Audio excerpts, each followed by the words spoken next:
It's time now for Countywide, a special presentation of Yavapai Broadcasting News. Join Paul David and Kyle Benedict as they talk with our community's leaders, newsmakers, and people in the know.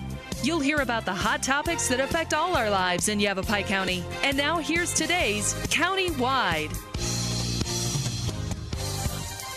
Welcome to Countywide. I'm Paul David. Once again, great to have you in studio with us today. J.D. Maddie, local astronomer, back in studio. We had him in, I don't know, a few months ago. Yes. Kind of talked about the winter stuff going on in the galaxy above us. And now today we're back to kind of talk about spring and summer type things that we can see out there with our naked eye, or with a telescope, or as you've mentioned in the past, binoculars, cameras, all that stuff works. Exactly. And it's a lot of fun. Sure. Easy for anyone to get started on. And the temperature's warming up too. Yeah, the temperature's nice too. So you guys are probably really happy about that, right? Too. Definitely. Yeah. And prior to the show starting, you'd mentioned that stargazing hasn't been all that great through the spring months. No, we've had some real unusual weather patterns the last few months. Of course, with those 3 hurricane remnants blowing in last fall and winter, and now the cloudy skies, kind of deters us from viewing a little bit. Exactly, yeah. JD is with the Astronomers of the Verde Valley, and you can find more information about everything we're talking about today. Some really great events coming up as well at astroverde.org. That's the website to keep in mind. And I'll mention that a few more times. Let's jump into it, because you've got a list of things we want to talk about today. We want to make sure we get into those. Number one, I'll let you start it off and just listen to you. Talk about a couple of things that have occurred over the past few months. Number one was a nova, which is an exploded star, was discovered in Sagittarius by an amateur astronomer back in March. And this is the second one that has been visible in the past 2 years from our latitude, our location, that has been naked eye visible. So if you look at the bright star, for those of you that are watching the TV, if you look at that bright star right in the middle, you can see that there's hundreds, if not thousands and thousands of little tiny stars around it. But notice that big bright one, and it was as faint as the surrounding stars. It brightened over 1 million times after the star exploded. Oh, wow. So now what happens to that?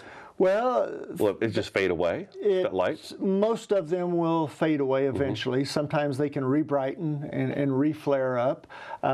Sometimes they will turn into what's called a planetary nebula, which we have a couple of pictures of those later to show you. Okay. There's still a lot of science not known about stars that explode. Okay. We know a lot about them and how they explode, but it's sometimes difficult to really figure things out when they're so far away. Who discovered that?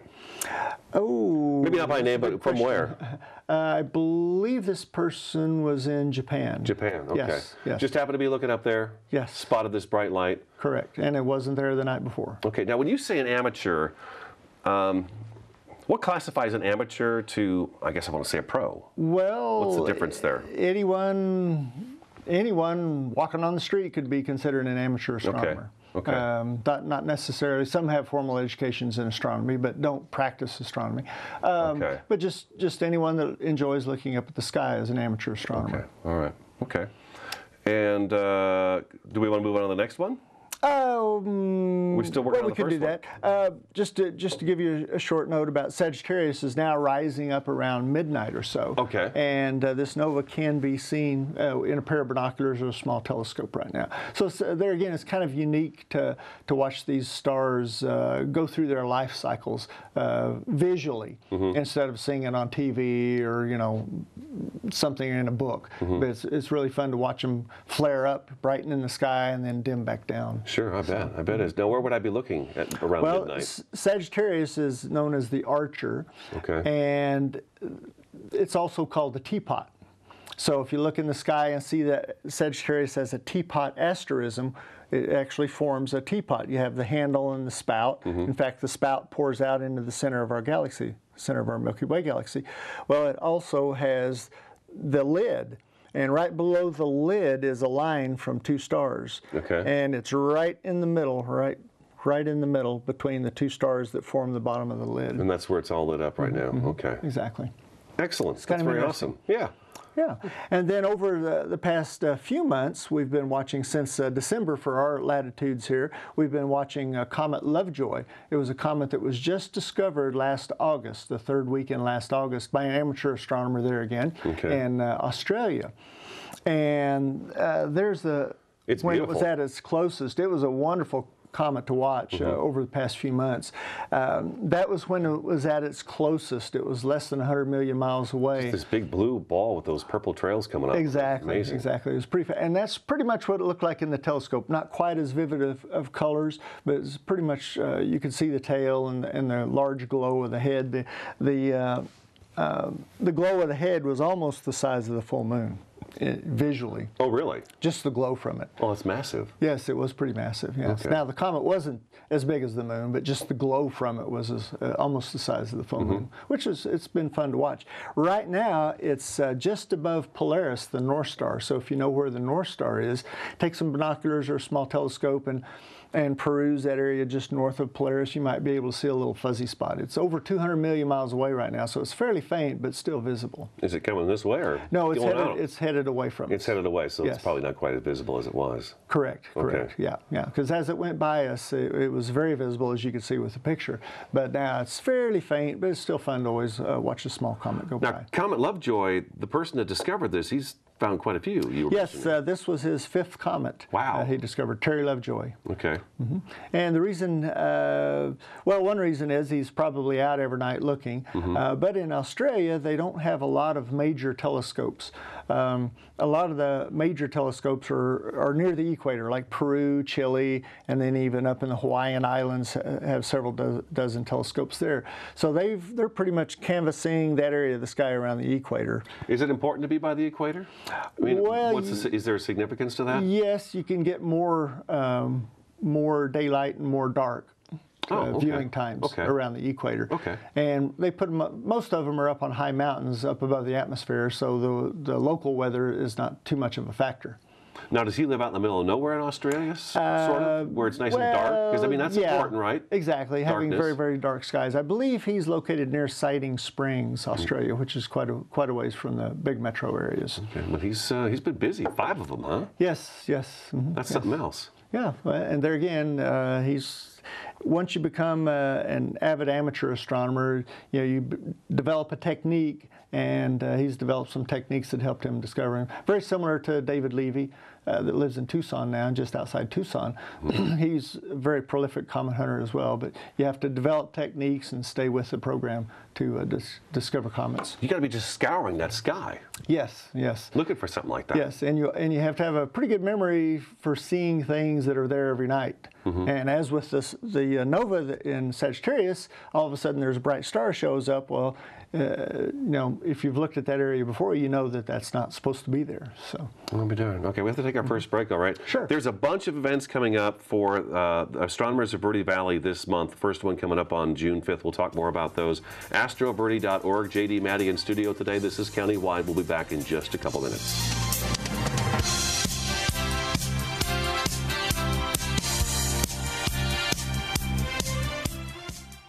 Right, mi cariño. So like I said, everything I learned about cooking, I learned from grandma's empanadas. Shall we go again? Yep.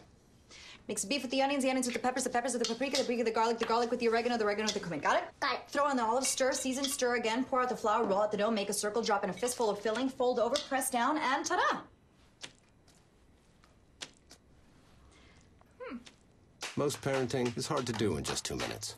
But 2 minutes twice a day making sure they brush is easier, and it could help save them from a lifetime of tooth pain.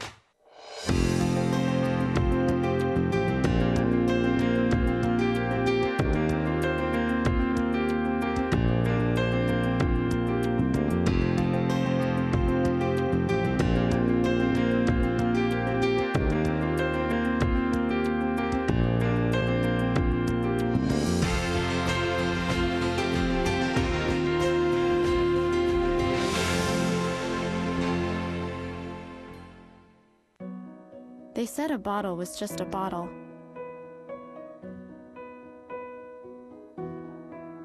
That no one would ever notice me.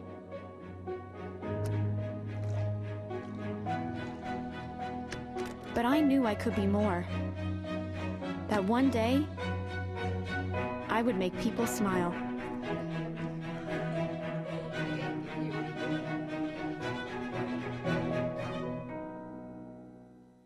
Why is my son having trouble in school? Finding lowest airfare to Istanbul. No, I'm tired of fighting with my son over his homework. Home, walk, restaurant. Need a review? No. He's smart, but his mind wanders. 7 Wonders of the World. Why don't you understand me? I do. I was trying to show how Connor feels every day. Redirecting to understood.org. Join parents and experts at understood.org, a free online resource about learning and attention issues to help your child thrive.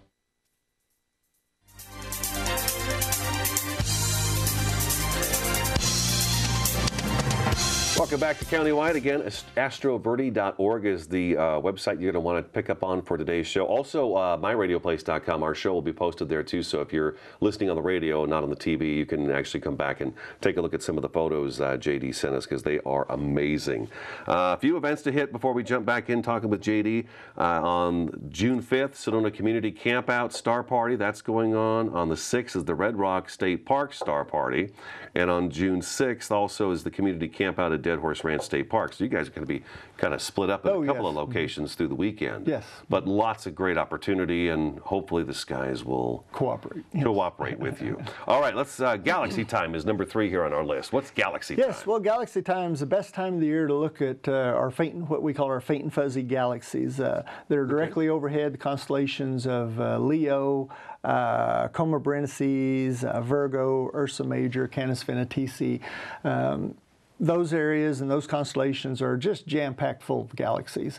There's almost, even a lot of folks don't think Ursa Major, also called the Big Dipper, is just jam-packed full of galaxies. There's just literally a couple of hundred galaxies we can see in those constellations with our small telescopes. Now, what am I going to see when I'm looking through there? Well, the in Big Dipper? Some cases, depending on that particular night, if you have a really good seeing night, for instance, you can see this galaxy cluster. I believe this is in Coma Berenices, but everything that's lettered there and numbered is a different galaxy. The two galaxies on the bottom are called the Eyes Galaxy because they kind of look like two eyes looking at you. But you just have basically galaxies all over the place. You can almost not move your telescope very much to see another galaxy. Oh, that's amazing. So most of them are very faint and very fuzzy objects. They're not stellar. You know, stars are pinpoints and sometimes twinkle, and galaxies are more nebulous. And in fact, they weren't really confirmed as galaxies until the 1920s when Edwin Hubble was doing some research on the Andromeda Galaxy and discovered it was not the Andromeda Nebula as it had been called before, but it was actually a galaxy like the Milky Way. A picture like this dust. I see like a vision of dust. As a galaxy, way far away. You said it's kind of fuzzy. Yes, anywhere from a few million to hundreds of millions of light years away. Oh my gosh. So a lot of them are pretty far away. You start using numbers like that, and it's hard to wrap my head around that. Exactly. Yeah, it really is. Lots of zeros. Lots of zeros. But say, for instance, the one galaxy we had, the colliding galaxy, is in Canis Venatici called Messier 51, or the Whirlpool Galaxy. That's a galaxy you can actually see some detail in. There's the picture. But notice the smaller galaxy is actually getting sucked into the larger galaxy. Of course, you won't see really any color through the telescope as the camera perceives the color, but you'll be able to see the spiral arms and such, and this it doesn't move before your eyes, but you can almost visualize it moving. You can almost see the swirl on that happen. Exactly. Now, let me ask you this. This picture we're looking at right now, is this a picture you took? Yes. Yes. Well, that's spectacular. Yes, I took that. I use a Canon camera for all my astrophotos. It's just a camera. Yes. That's amazing. Yeah. Okay, that's just amazing. Folks are really going to have to want to go to the website later on today and take a look at the show to make sure they can see these photos. We'll try to describe the best we can, but it's difficult to explain kind of what we're looking at. And but there again, the galaxies right now are directly overhead, so you're only looking through one atmosphere. So it's a prime time to look at these galaxies this time of year. All right. Before the summer gets here. We want to jump on to Lowell Observatory? Yes. Let's talk a little bit about Lowell Observatory. Big event there. Back in 1896, Percival Lowell installed this telescope called the Clark 24-inch refractor, and there's an antique picture of it showing him. I think that was taken in 1914 or 1915. Wow. Well, it has pretty much been in use since then. Early on, they used it for research. Now it's used a lot for public outreach and such, and not so much as for research, because they have other telescopes that perform just as well and are easier to use. Sure. But But they decided a couple of years ago to totally refurb this thing. So it's been probably a year, if not a little over a year-long project, dismantling it, taking it apart piece by piece, Fantastic. nut and bolt by nut and bolt. And it's now been reinstalled. As you can see the picture there, it's all nice and bright and shiny. All the brass was polished up, and if any of the parts were worn, they actually engineered and manufactured and machined new parts for it. New parts. Exactly. There's the tail end, what you would call the business end, where you look through all the knobs were made that they originally had the old Bakelite type knobs, plastic looking type knobs on it, which it's lasted over 100 years, so obviously fairly durable. They're pretty darn good, I would imagine. But what they've done now is they've taken a variety of different types of wood and sandwiched it around brass, and then polished everything, and of course clear lacquered it and clear urethaned it. So he'd be proud of it, wouldn't he? Oh yes, he'd be proud definitely, of it. That looks really sharp. Yes, it's just a wonderful instrument, and hopefully by July or maybe August it'll be open again for the public to look through it. And I think if you will go to a little observatory, they have the history and kind of the layout of how that actually made its way to Flagstaff too, which is an interesting story in itself, but we won't go into it, but it's an amazing journey that telescope took. Yes. And to have it all in one piece and working over 100 years later and refurbished and still working today is pretty amazing. That is pretty amazing. It's pretty amazing. Yes. And remember that these older telescopes were not electric. They were all built pretty much like a grandfather clock. In other words, they have what's called clock drives. In other words, the telescope moves to follow the star or the object that they're looking at, say Jupiter or Saturn. Well, it's not an electric motor that moves it. It's actually a big heavy weight on a pulley system that turns a motor that actually moves the scope. So it's beautiful, and it has character. Exactly. That's exactly what it is. And there's quite a few Clark telescopes still in use today at a variety of observatories, and even some private astronomers own some as well. But amazing. It's quite fascinating. We should probably jump into Milky Way real fast, and then we'll take a break after you get done with the Milky Way. Yes, the heart of the Milky Way is rising now higher in the sky. Saturn right now is just above the head of Scorpius in a constellation called Libra, the balance or the scales. But you'll notice when I call Scorpius looking like a scorpion. A lot of constellations don't really look like what you think they might look like, but I think the Scorpius actually looks like a scorpion when it rises high in the sky. It has the head, the heart of the scorpion, which is Antares, and then also has the tail of the scorpion. I see that. So. I see that.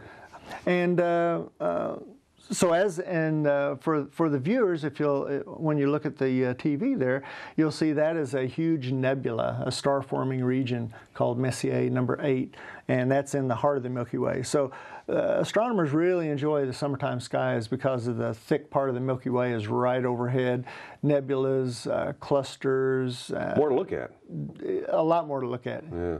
It's beautiful up there. Just the pictures you bring in every time and put on the show are just amazing. It's just amazing how beautiful things are. We're going to take another break. Astroverde.org, a website for you to write down. Like I said, there's several events coming up this weekend in Sedona and the Verde Valley. Or go to Astronomers of the Verde Valley. You can Google that. Again, it's astroverde.org. J.D. Matty in studio today. This is Countywide. We'll be back in just a couple minutes.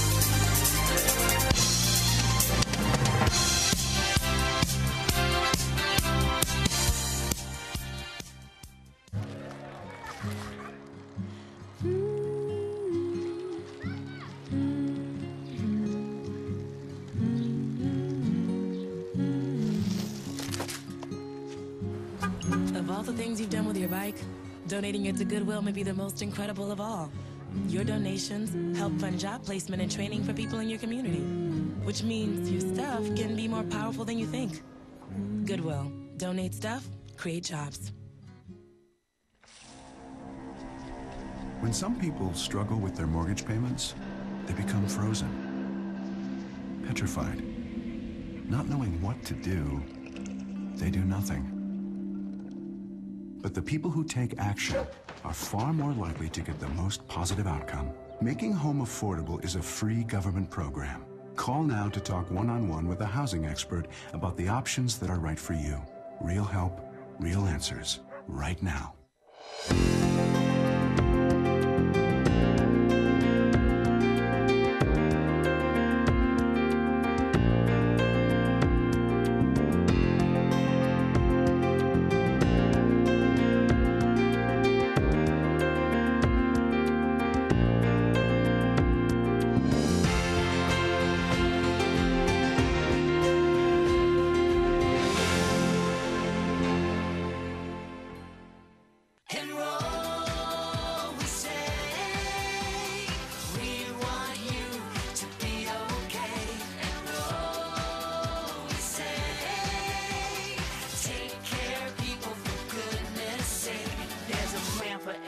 budget, so don't accept defeat. Now you can get covered and still buy me treats. You take care of your pets. Now it's their turn to take care of you. Visit getcoveredamerica.org to learn about your health insurance options.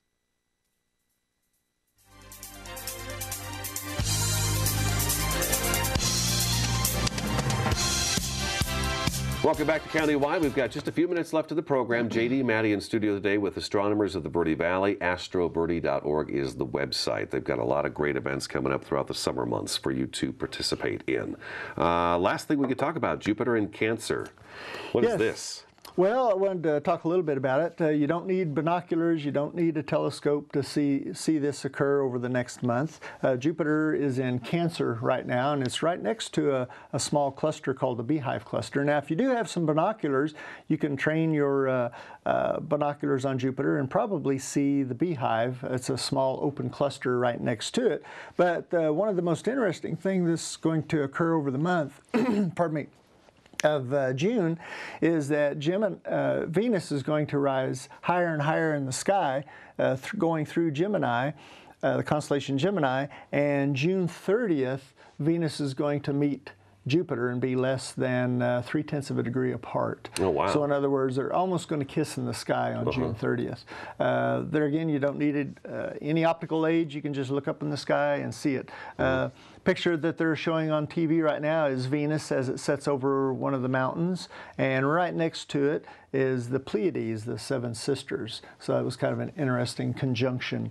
That's not the Beehive Cluster? No, that's called the Pleiades, and that's Venus off to the left of it. Okay. So, now which way would I be looking for this? When I'm looking up in the sky? Well, you'll see right now, you'll see Venus at about probably 30-40 degrees above the horizon after sunset, and about 10 degrees away you'll find Jupiter. Okay. Venus is the brighter of the two. Okay. But as they near each other, Venus is actually going to increase in brightness a bit, and Jupiter's pretty much going to stay the same, but it'll be quite an optical thing to Close view. enough to say hi to each other, that's for sure. Exactly. Huh? Now, although they're going to appear to kiss in the sky, they're still going to be probably 600 million miles apart. That's nothing when you're talking space, right? This is true, yes, this is true. But it'll be quite fascinating to see, because there again, just about anyone, even in a light-polluted city such as Phoenix or even downtown New York, you'd still be able to see this. We've got just about 30 seconds left. You've got this. Let's talk about this piece of paper. This is called the right Evening here. Sky Map from a place actually located in Australia called skymaps.com. And you can go to their site and download a monthly sky map for every month. Awesome. And it will tell you what you can see visually, what you can see with binoculars, what you can see with a telescope. Yeah, there's all kinds of information on here with all of this on. And it gives you where to look. all the major constellations, so you can use it to find things in the night sky. Fantastic. All right. So again, astrobirdie.org, Astronomers of the Verde Valley, on the 5th of June, Sedona Community Campout Star Party. There's one at Red Rock State Park on the 6th, a Star Party. Also on June 6th, Community Campout at Dead Horse Ranch State Park. More information can be found at astrobirdie.org. JD, great to see you. Thank you very much. Thanks again so much for coming in. I always love your pictures. Make sure you check out the website later, myradioplace.com, and find the show on there so you can take a look at those pictures. I'm Paul David. That's today's Countywide. We'll talk to you again next time.